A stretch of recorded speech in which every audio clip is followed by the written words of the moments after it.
फिर से चीन और भारत दोनों देशों के बीच तनावपूर्ण स्थिति पैदा हो गई है। साल 2017 में डोकलाम विवाद के बाद 3 साल बाद फिर से वही स्थिति पैदा हो गई है। इस बार चीन लद्दाख में दौलत बेग ओल्डी सेक्टर के गलवान घाटी तक जाने वाली सड़क को लेकर खफा है। 2017 से पहले 2013 में भी चीन ने ऐसे ही हिमाकत की थी। उस समय तो चीनी सैनिक लद्दाख के दौलत बेग ओल्डी सेक्टर तक आ गए थे। यहाँ पर उन्होंने टेंट लगा दिया और बड़ी मशक्कत के बाद उन्हें हटाया गया। अप्रैल 2013 में दाखिल हो गई थी चीनी सेना। अप्रैल 2013 में चीनी सैनिकों के बाकायदा घुसपैठ करके यहाँ पे अपना झंडा गाड़कर बैनर भी लगाया था। दौलत बेग ओल्डी सेक्टर लद्दाख में है और इसका नाम सुल्तान सैयद खान के नाम पर पड़ा है।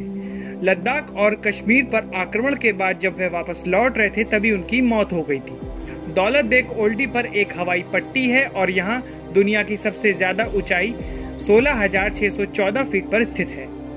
साल 2013 में चीनी सेना यहाँ पर जब दाखिल हुई थी तो हर कोई चौंक गया था। डीबीओ काराकोरम रेंज के एकदम करीब है और उत्तर भारत का सबसे ठंडा हिस्सा है। यहाँ से चीन की सीमा में बस 8 किलोमीटर और 28 चीन के उत्तर पश्चिम से बस 9 किलोमीटर की ही दूरी है।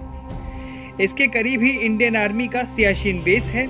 साल 2001 में तत्कालीन प्रधानमंत्री अटल बिहारी वाजपेयी की सरकार में सबसे पहले लेह और डीबीओ को जोड़ने वाली सड़क का निर्माण की योजना का ऐलान किया गया था।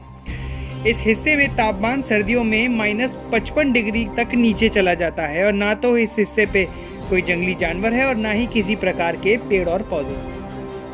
साल 2013 में चीनी घुसपैठ के बाद इंडियन एयरफोर्स ने यहाँ पर अपने बेस को ऑपरेशनल किया। उस समय सबसे बड़ा ट्रांसपोर्ट एयरक्राफ्ट C-130 हरक्यूलिस को लैंड कराया गया। इससे पहले भारत ने सन 1962 और फिर 1965 में अपना एयरक्राफ्ट लैंड कराए थे। करीब 43 साल बाद IAF ने अपने बेस को ऑपरेशनल किया और आज भी ये पूरी तरीके से ऑपरेशनल ही है। वायुसेना के लिहाज से कमजोर है चीन।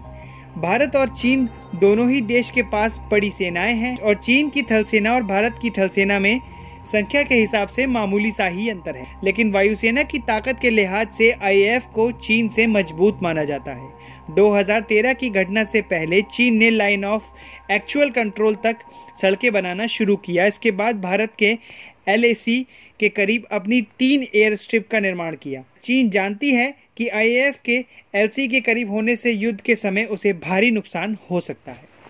ऐसे ही खबरों के लिए जुड़े रहें हमारे साथ इंडियन क्राउन न्यूज़ पे।